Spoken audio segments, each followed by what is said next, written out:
Welcome everybody to our September meeting for AHSA. I'm sure you probably all know who I am. Anyway, I'm Warwick Henry, president of our club. Special guest for you tonight is Tony Arbon, who will be speaking later. And just a few things to go on first. Just a couple of things with Queensland Air Museum tomorrow is having a open day, a fast jets open cockpit weekend they're talking about. But we, AHSA Queensland, are going to have a small presence there with a table full of information. I'll have a lot of flyers to show people what sort of things we have at our meetings and sort of presentations we have. And we might roll up some extra members. We've got 5 people coming along, and it'll be myself and John McKenzie, Darryl Holden, Tony Arbon, and Janice Anderson. We'll be up there taking turns manning the table, also a chance to look around Queensland Air Museum, which, as probably most of you know, Queensland Air Museum was started by AHSA. People know that Sydney person Tom Lockley has been fighting hard to save the what do they call it, the Powerhouse Museum in Sydney, and it's quite a campaign, mostly aimed at New South Wales people, of course, but I and many other people will be getting information and putting in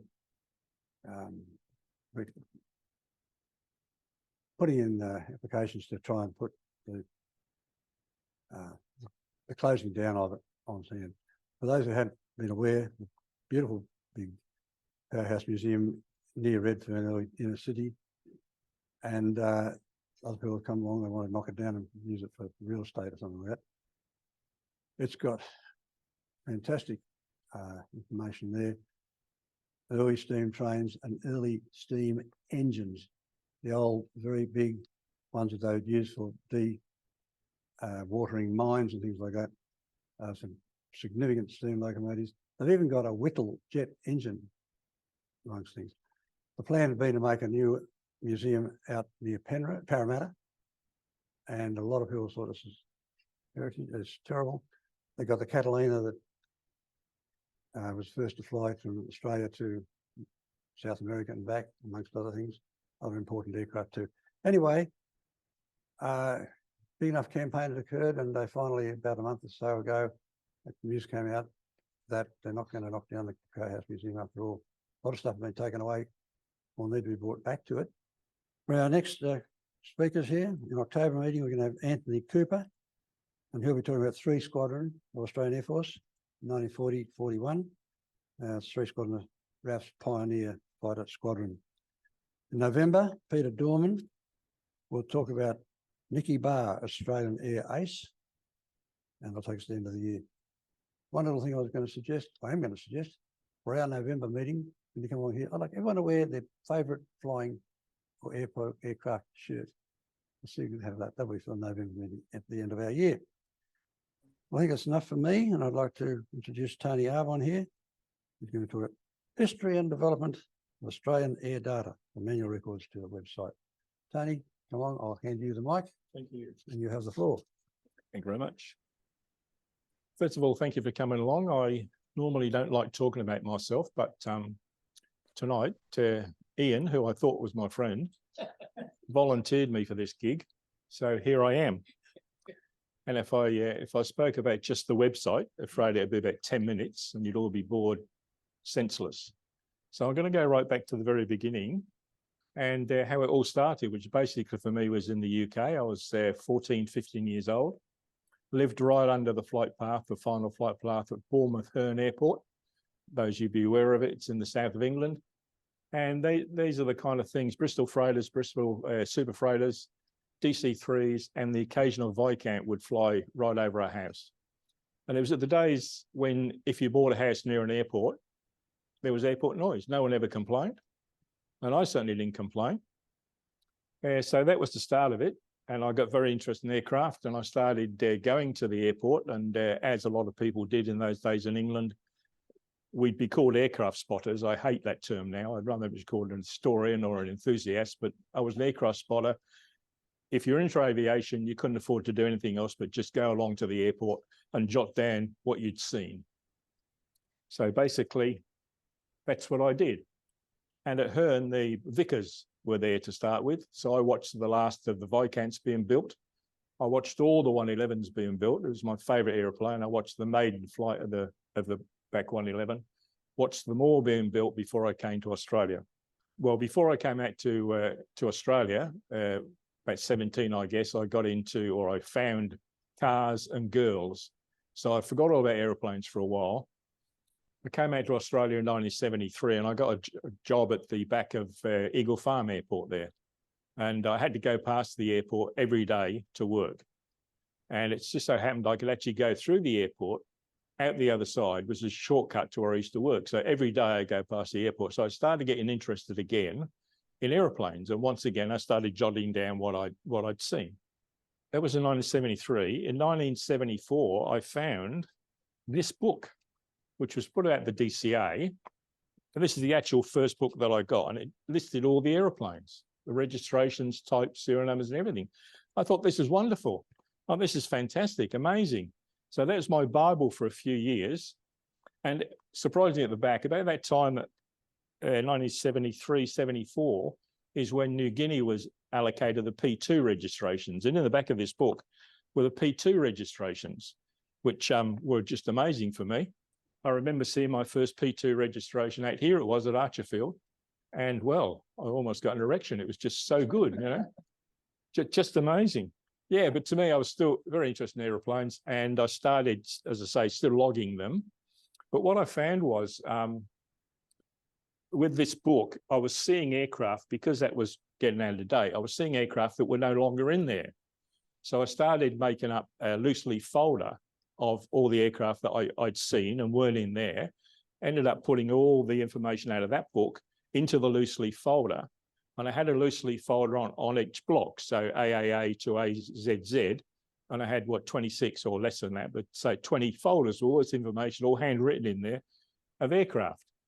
I did 6 months in Melbourne, so I was able to visit Essendon and Moorabbin, which was great because there's just so many aircraft down there and so many different aircraft I hadn't seen before. I also met Jim Bell, who was then HSA, and he used to supply new registrations for the HSA magazine, because I was in my element then, because then I'd keep my folders up to date from all the stuff that Jim was putting the HSA magazine. He also introduced me to slides, like collecting slides of aircraft, which I still do. Obviously later on, when computers came on the scene, I started putting all this stuff on the computer, which I think was then a Commodore 64, as most of you would know. And the old floppy disk you'd put in and change them. And I think I have about 100 floppy disks with all this information on. It took me absolutely years to put all the information on handwritten stuff into the computer, but I eventually did it all. And when I was in Sydney in 1980, I moved to Sydney in 1980 with the job, and I got in contact with the register department down in Canberra, and I would go down there every month and do my research. So first of all, the girl down there, still remember her name, Pat McLeod, was in charge of the register section down there. And I would go down there, and she had photocopied, because it was all hard copy stuff in those days. She would photocopy every piece of information they'd got about airplanes that had come in the last month, and she photocopied all for me. And there was a big pile I would go back every month that I'd take back with me. And then over the next month, I'd translate it all into my loose leaf folders. And also had a chance to go through all their old stuff, all the certificates of registrations. So I used to get all that information and again transferred it into my very crude system. And I remember then the very early ones, so were big brown ledgers about this big, and you'd open them up and stuff would be written there in 1940s, 1930s, you know. It's just amazing just to look through all this stuff and take out what I was interested in and put it in my folders. The only problem with that was a lot of it was handwritten in pencil, and a lot of it was illegible, and some of it, where an aircraft had changed hands, they'd simply rub it out and put the new owner in. So all that basic information was just lost, you know. And of course, they didn't think anything of it. It meant nothing to them, but it meant something to me. So after a while, we got a bit carried away, and myself and a guy called Dave Sparrow, we decided that something had to be done with all this information that I had, now all on computer. So we started producing these little books, which some of you may have seen before and some not, but they basically cover the information a block. So this one's CAA to CZZ. And the first one we did was the E block. And the reason we did that, because Qantas at the time, they had their own printing department at Mascot Airport there, and they actually printed it for us. I mean, they don't have the printing stuff there anymore. They all subcontracted all, of course, but they actually did that for us because most of the Qantas aircraft are in the E block. So that's what we did. And then we went back to the A block and the B and C and so forth. And we thought, well, this is a bit silly because the first block that was allocated in Australia was VHU. So we thought we'd go back and do this one.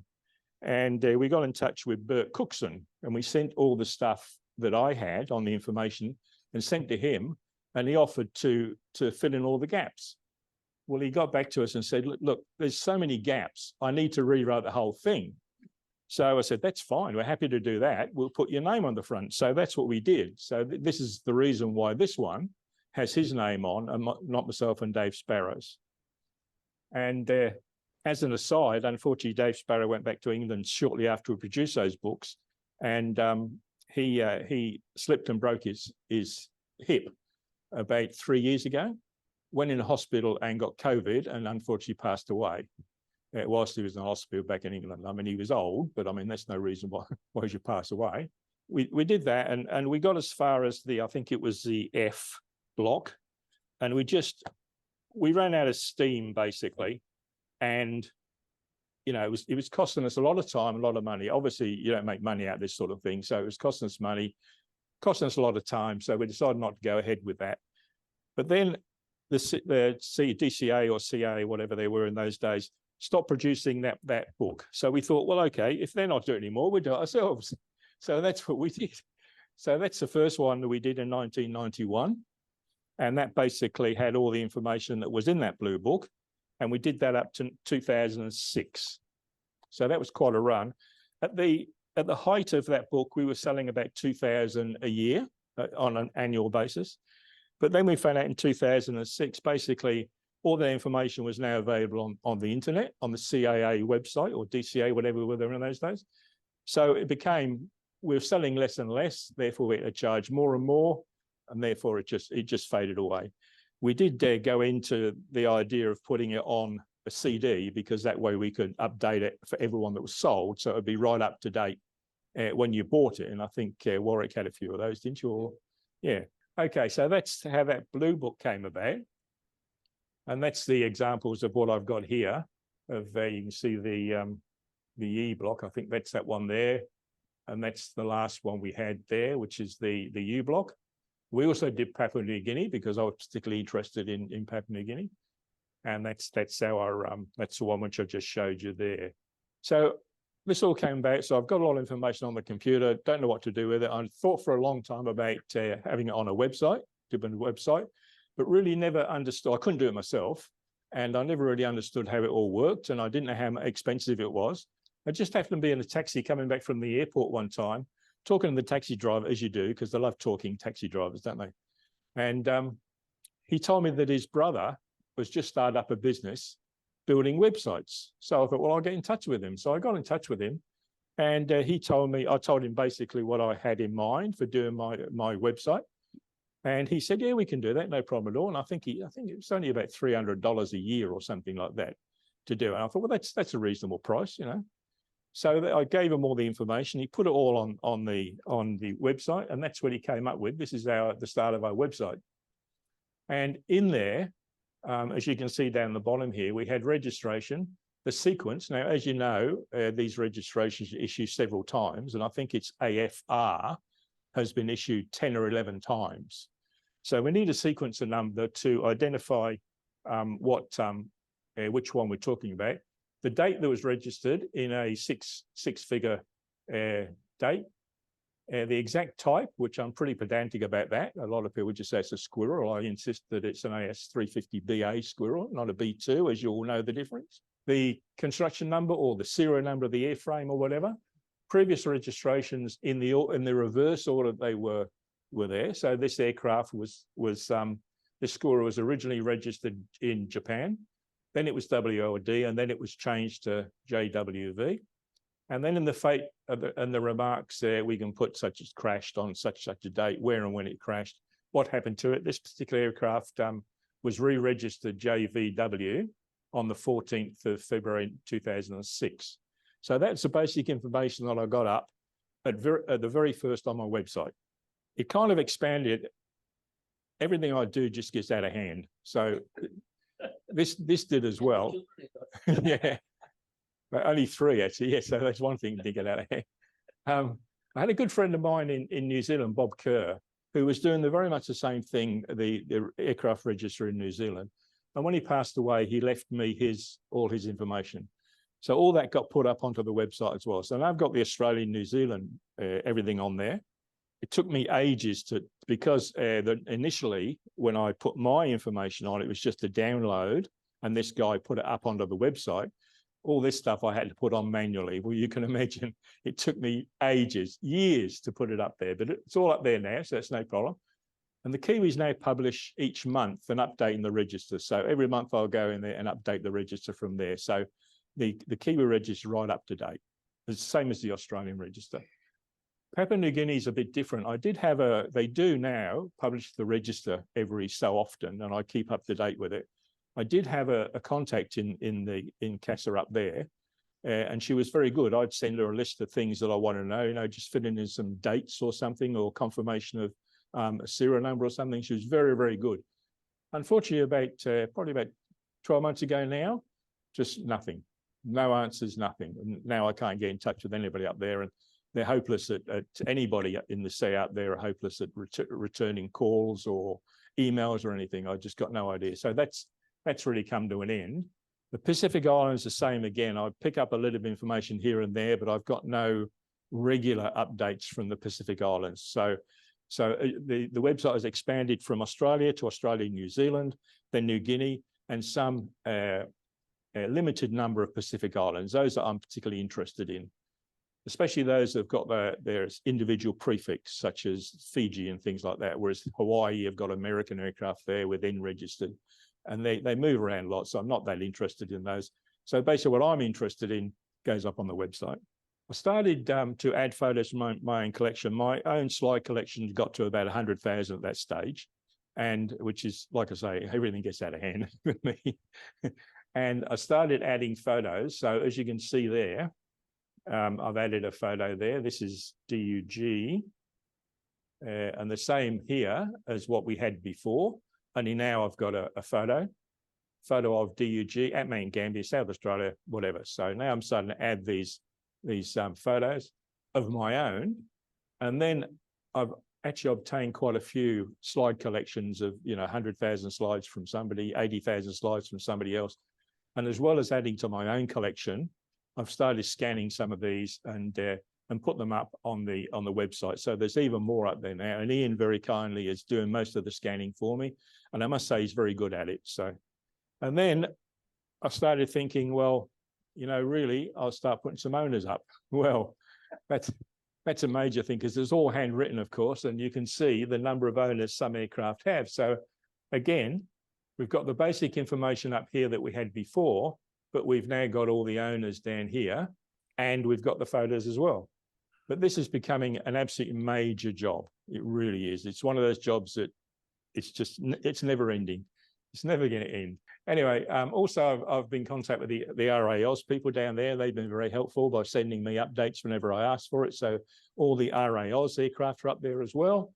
The Australian Sport Rotorcraft Association, I actually became an honorary historian of ASRA just to get at the register. So I got the register and put that up. So there's basically up there, there's gliders, there's balloons, there's everything except the hang gliders, what do they call them, trikes and stuff like that. However, I've been trying for years and years, and literally for years, I'd email them every year to say, can I get a copy of your register? And for the last 10 years or so, they've written back to me and say, no, it's secret. Well, not secret, but it's, confidential and stuff like that, And then lo and behold, last year I sent off the same email, and this thing come back, and the woman said, yeah, I'll have to, it's okay with me, but I have to clear it with the board. And I thought, oh, well, that's something. And then a few weeks later, I get this register. They sent me the register after all these years. So that's up there now. So there's just about everything that flies in Australia is now on my website. Data acquisition, we've gone through that pretty much. Accuracy, I'm forever getting emails say you've got this wrong or this is not right and stuff. And look, I'm more than happy to hear from people like that. And as long as they can prove that what they're telling me is right, because I want it to be the best. I'm not sort of, I don't think I've got all the information that ever existed. You know, if people say you've got this wrong, I'll check it out and change it if necessary. So that's no problem.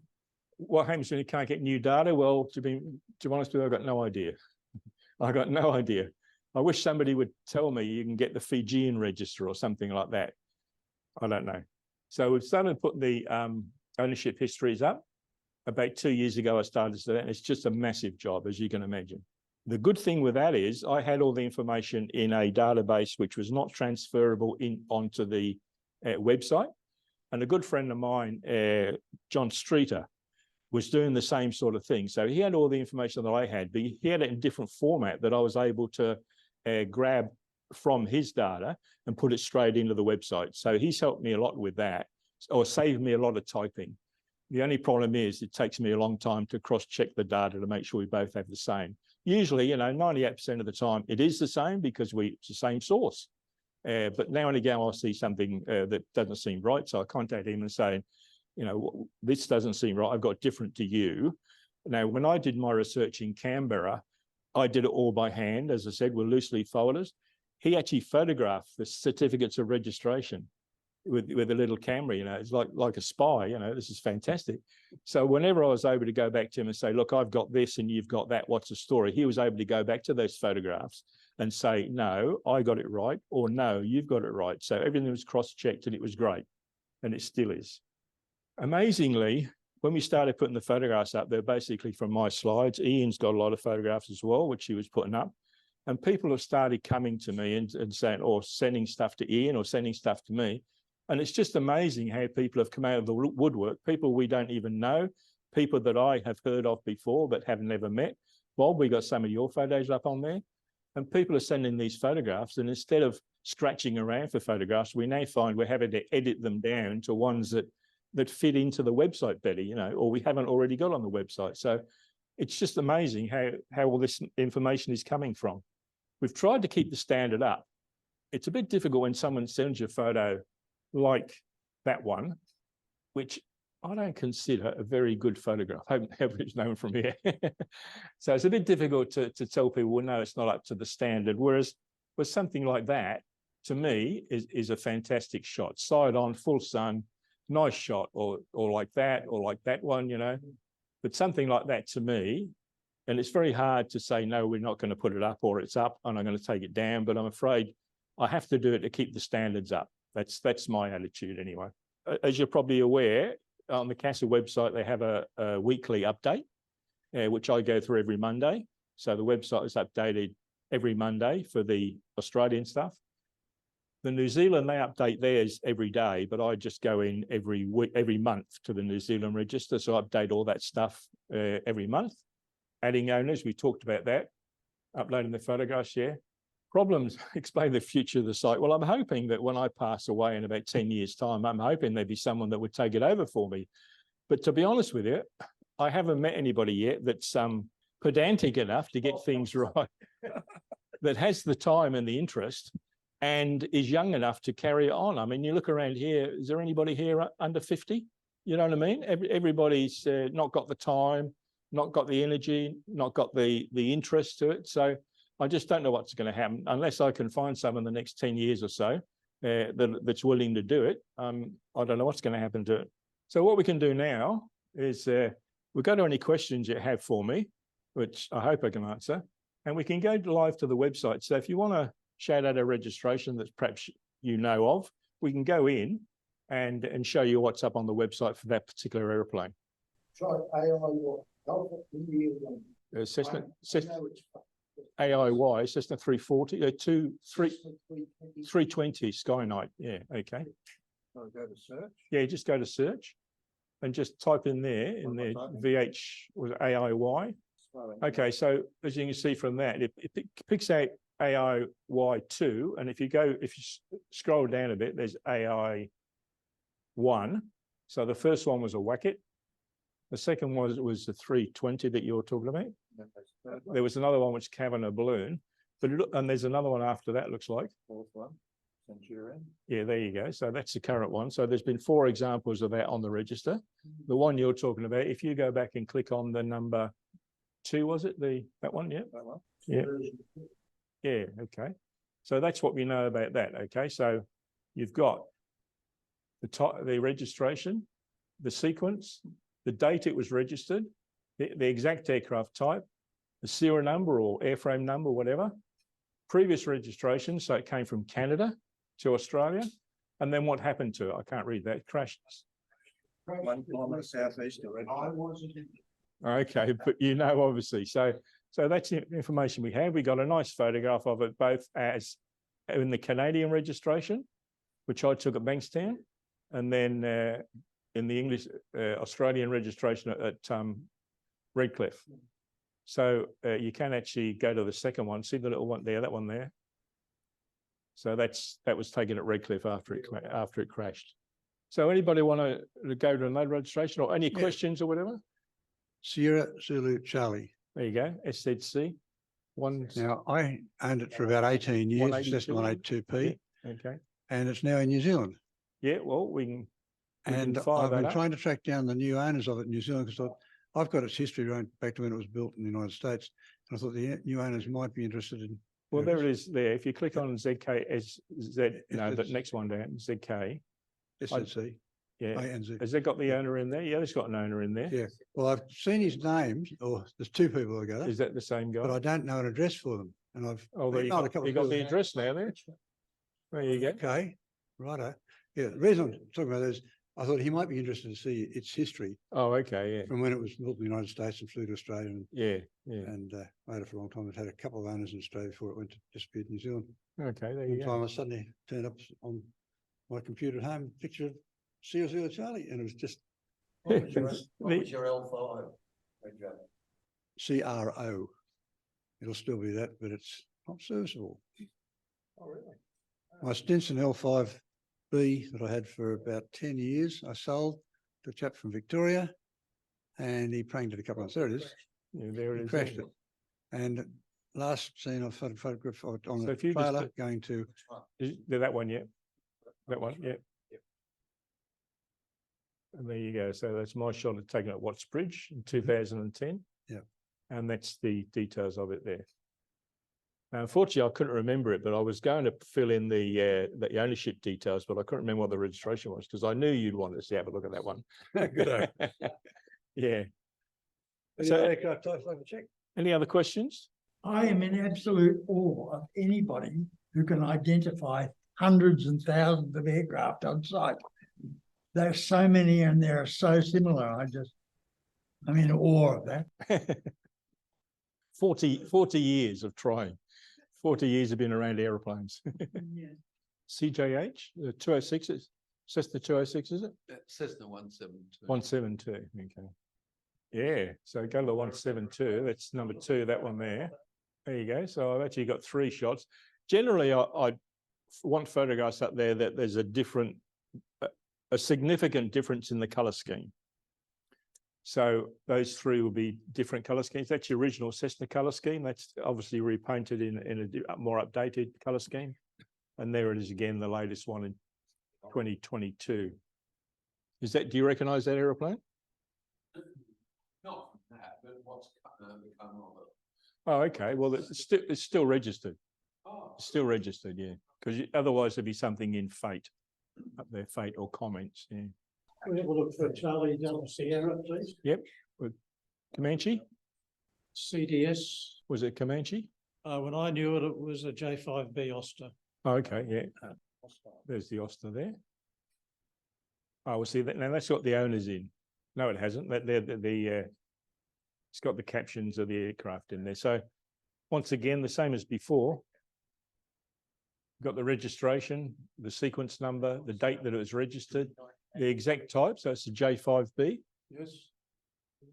The serial number, what it was. So originally, it was new to Australia, never registered in the UK.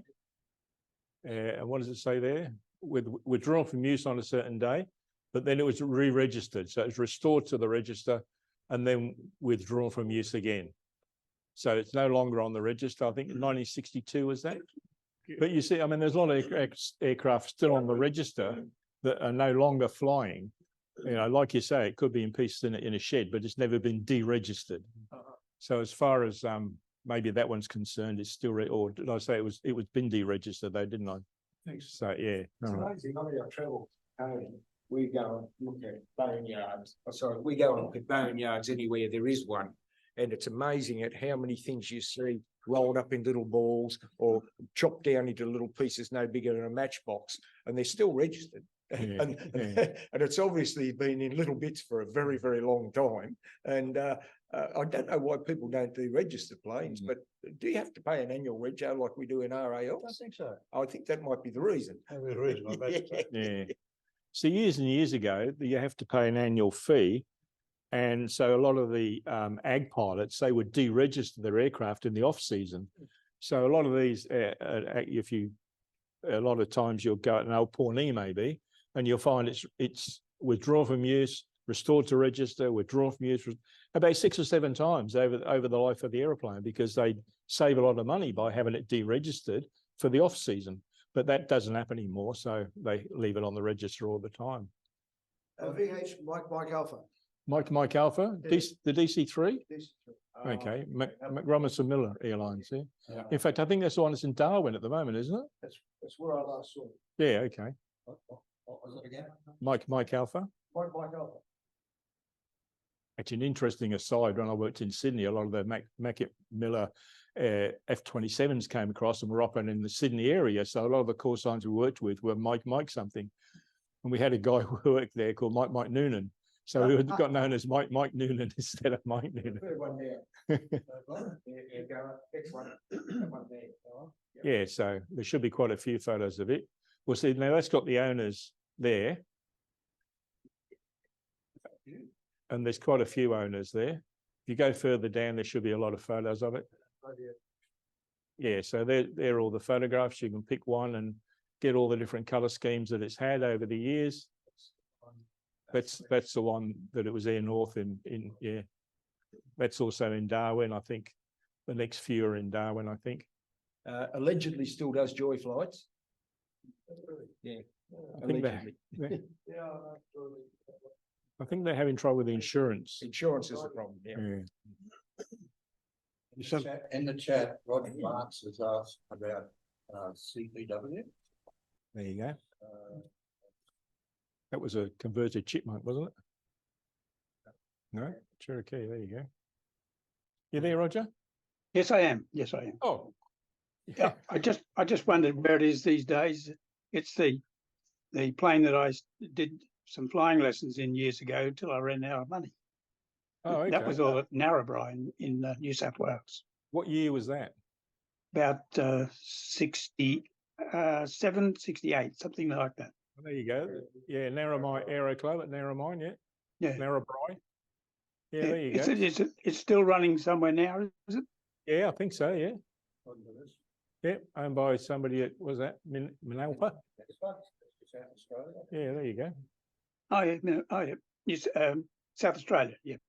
Yeah, you can Thanks see for that, that. fella. You can see that okay? Okay. There you Thanks. go. This is amazing. I talk to people all around Australia. The Mike's. Technology, Tony. Oh, really? Yeah. Of course, McRobinson Miller aircraft are all, at least most of, if not all, with Mike registrations. And I know, you know, some of you probably worked for McRobinson Miller in his earlier days, owns a chipmunk and he's giving it a Mike. Yeah, that's right. Yeah, yeah. And you'll know who I mean, I suppose. Yes, yes. Exactly. RQL. That was your Victoria, or was it that you learned? Where's Romeo Sierra Papa these days? Tony, which one? Etura 100. Oh, come on. Come on. That was so dumb. Yeah, but it was designed. It was designed for training, wasn't it? You know. Yes. Yes, I know. The nicest one was when they. So you're looking for the chipmunk? Don't say it. You're looking for the chipmunk or the Cherokee? Chipmunk. The chipmunk. Just go down a bit, Peter, till you find the chipmunk. Oh. There it is. Yep. Yeah, ESP, OSP. It's one of the 4 chipmunks which I learned to fly. Oh, there you And then go. I had a quarter share of it for about 8 years. Oh, what year was that? When was that? When I had it. 89 or something, was it? Yeah. I had it. Robert Merrillis, was he involved? ESP, not RSP. Robert Oh, was had okay. owned it before him. RSP. That says That's RSP a, there. Tiger. was- No, that's what it went to. I was with it when it was Well- Tiger. New South Oh, Wales okay. Club. Go down. Did you say ESP or RSP? RSP. RSP. RSP was ESP for a Yes, while. it was. so- Yeah, that's right. Yeah. That one? Yeah, that's RSP. Yeah. Okay. So you got Tiger Air there. Tiger, yeah. Yeah. We had a group Or of four Bulldog. part owners. Yeah. Okay. Oh, you only got. That's what it looked like when I was. 2 shots. learning to fly Yeah. it. Okay. And that's been repainted in that nice grey scheme. Yeah. So any other questions besides looking up aeroplanes? My question would have been, what would you just how are you going to cope with this thing when you die or before you Well, die? Well, I don't know. I wish I could find someone that would take it over for me. But as I say, That's the only question. probably got- Because I'm stuck with the same. yeah, situation. exactly. Yeah. And what do we do with all the stuff that, I mean, everybody here has got something accumulated to do with aviation, books, magazines, anything. What are you going to do with it? I've got all those early still registered books. Yeah, yeah. I got one of my bedrooms, which I call the study, is just every wall is a bookcase from ceiling to floor, and it's just full of books and magazines and stuff. Most of which I probably don't read anymore. I use some of them for research, but most of the stuff, I don't know what's going to happen to it when I pass on. I don't worry too. Yeah.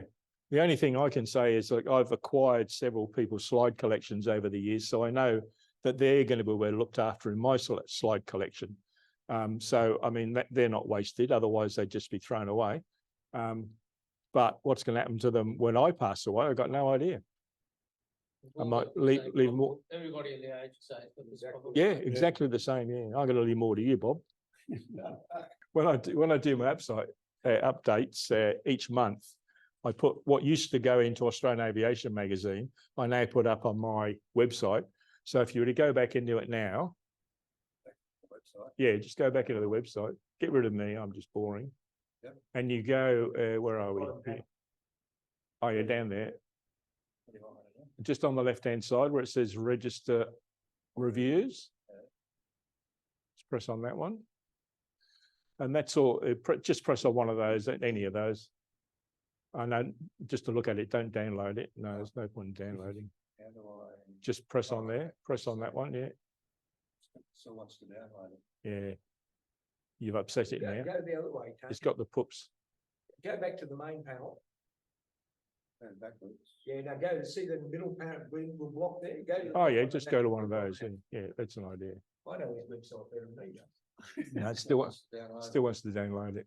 So as some of you may be aware, when I first started producing these books, you might be interested to know, I sent one to Jim Thorne, who was the editor and owner of Australian Aviation.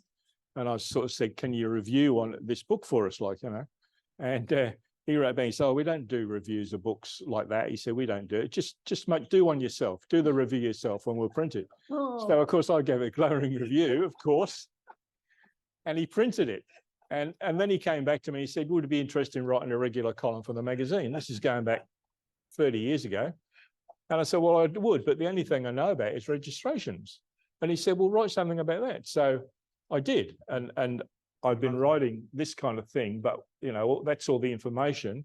But I'd also write a narrative about, you know, what's going on in the aviation world as far as registration are concerned, new aircraft on the register, a bit about their histories, or if they've gone off the register, where they've gone. So subsequent histories, all that sort of thing. Anything I find out, especially new aircraft. People are interested in new types on the register. Every month, that's an update of new aircraft on the register, aircraft leaving the register, aircraft changing owners. All that information is put on the website as far as the registration is concerned. And then that's a monthly précis of what I've put up on the website. Whether everyone here is aware of the alphanumerics that have come in. Oh yeah, these silly things, yeah. Yeah, those things. Yeah, the silly Oh. ones, yeah. Well, some years ago, and I'm going back quite a way now, it was suggested that sooner or later they're going to run out of VH combinations of 3 letters. And so the CAA came up, or whatever it was called in those days, came up and they said, well, we'll have alphanumeric. So in other words, they might have 8AB or 8AA. And I wrote to them and said, well, it's silly doing that because, you know, B's look like 8s, 1 looks like I's and all this sort of thing. Why don't we go to the Canadian system? The Canadians had exactly the same problem. They had CF hyphen and then 3 digits. So what they decided to do is move the hyphen across to the C, and then they could use as a second letter a G or an H or an I or something like that. So instead of CF hyphen 3 digits, they've now got C hyphen F 3 digits, but now they've included C hyphen G and then 3 digits. So you can get the same 3-digit N, but some are F and some are G, which I thought was a great idea. Of course, well, actually, I didn't even get a response to say thanks for your letter, really. So I suppose, yeah, what can I say? And then, what is it, only about 12 months ago, they decided, okay, they've almost run out of registration, so we'll go to this alphanumeric thing. In actual fact, we were walking around here today, and there's a Pilatus PC12, which I read as BH, what was it? BHP. BHP, and I thought, I've never seen that one before. And you can look up close, it's 8 HP. That'll be a problem. Yeah, Big I mean, yeah. And of course, the air traffic controllers are really confused because you call up and say 8 Bravo Hotel, and they're going, what are you talking about? You know, yeah. But anyway, that's the end of my, I hope I haven't bored you too much. And I hope spread the word about my website. Which is? More hits. Okay, so it's AustAirData, AustAirData. Okay, thank you, people. Thank you very much, Dave. Thank you. Thank you.